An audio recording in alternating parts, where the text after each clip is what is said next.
Back to day 3, again, turn shankles, JSUP department, okay? This I'm gonna talk about different clubs, okay? Obviously my clubs are gonna be longer.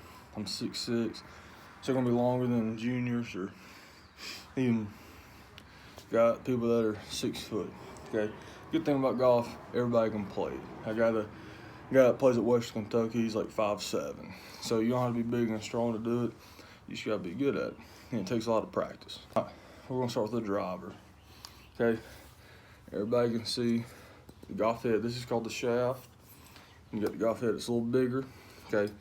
And it's a little flatter, okay?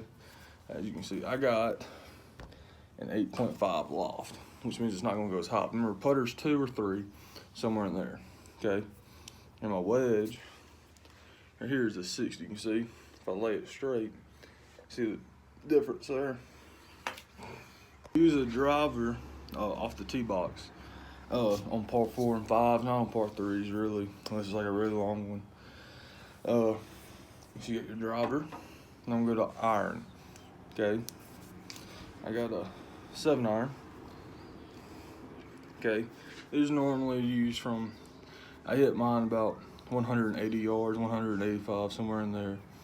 So you grip it the same, everything, but the loft, okay?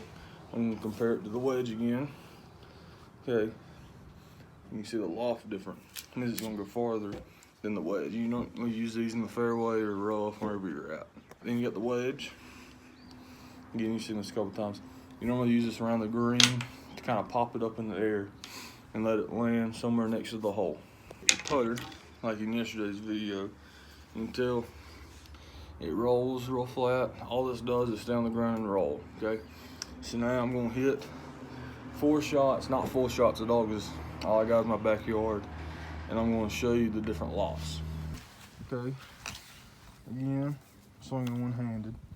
Okay, this should go in the air a little bit.